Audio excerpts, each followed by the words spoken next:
నమస్తే welcome to dot news. వినేవాడు లోకేష్ అయితే చెప్పేవాడు బాలకృష్ణ అంట. ఏంటి సామెత కొత్తగా ఉందనుకుంటున్నారా? మరి అలాగే ఉంటుంది తెలుగుదేశం పార్టీ అధినేత చంద్రబాబు వ్యవహారం. ప్రతి నెల 1వ తేదీన ప్రభుత్వ ఉద్యోగులకు జీతాలు అందలేదని మొత్తుకుంటూ అరుస్తున్న చంద్రబాబు నవరత్నాలకు మించి హామీలు ఇస్తూ ఎలా ఉద్యోగులకు 1వ తేదీన జీతాలు అందిస్తారో చెప్పాలంటూ పలువురు మొహం మీదే కల్లాపిచలేనట్లు ప్రశ్నిస్తున్నారు. ఇన్ని రోజులు దాచిన బ్లాక్ మనీని ప్రజల కోసం త్యాగం చేస్తారేమో అంటూ పలువురు సెటైర్లు విసురుతున్నారు.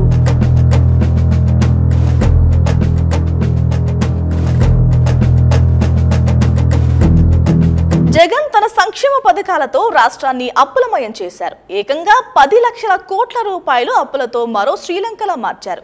వీటి దెబ్బకు ప్రభుత్వ ఉద్యోగులకు 1వ తేదీన జీతాలు అందలేదంటూ చంద్రబాబు, పవన్ తో పాటు ఆయన తోడు దొంగలు తెగ ఊదరగొడుతున్నారు.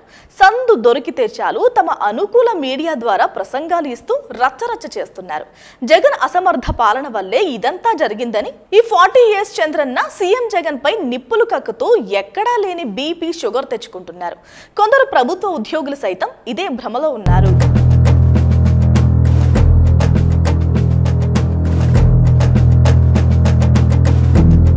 అయితే తాజాగా చంద్రబాబు ప్రవేశపెట్టిన కూటమి మేనిఫెస్టోపై అదే ప్రభుత్వ ఉద్యోగులతో పాటు సగటు ఓటరు ఆశ్చర్యం వ్యక్తం చేస్తున్నారు. ఇన్ని రోజులు తనది 40 సంవత్సరాల అనుభవం అంటూ డబ్బా కొట్టుకున్న చంద్రబాబు చివరికి జగన్ మేనిఫెస్టోను కాపీ కొట్టడం ఏంటని ముక్కున వేలేసుకుంటున్నారు. కేవలం జగన్ పథకాలతో రాష్ట్ర అప్పు 10 లక్షల కోట్ల రూపాయలకు చేరితే అవే పథకాలకు ఇస్తున్న నగదును మరింత పెంచడంతో పాటు మరిన్ని అదనపు హామీలతో చంద్రబాబు మేనిఫెస్టోను తయారు చేశారు. ముఖ్యంగా బీసీలకు 50 ఏళ్లకే పెన్షన్ ఇవ్వడం వల్ల అదనంగా మరో 50,000 మందికి పెన్షన్ ఇవ్వాల్సి ఉంటుంది. అలాగే ప్రతి ఏడాది రాష్ట్రంలో 1,45,00,000 మందికి ఉచితంగా గ్యాస్ సిలిండర్లు పంపిణీ చేయాలి. వీటితో పాటు ఇప్పటికే ఇస్తున్న 45,000 కోట్లు ప్రత్యక్ష నగదు బదిలీ, 75,000 కోట్ల పరోక్ష నగదు బదిలీకి చంద్రబాబు హామీ ఇస్తున్న సంక్షేమ పథకాలతో అదనంగా ఇవ్వాల్సి ఉంటుంది. దీంతో ఈ 3 పథకాలకే ఇప్పుడున్న బడ్జెట్కు అదనంగా మరో 50,000 నుంచి 75,000 కోట్లు ఖర్చు అవుతుందని అంచనా.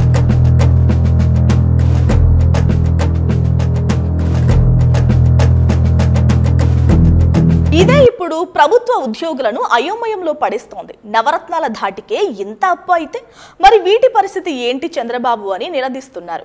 జగన్ హయాంలో కనీసం నెలలో ఏదో ఒక రోజున జీతాలు వస్తుంటే చంద్రబాబు అధికారంలోకి వస్తే 3 నెలలకు ఒకసారైనా జీతాలు అందుతాయన్న ప్రశ్న $1 మిలియన్ ప్రశ్నగా మారింది.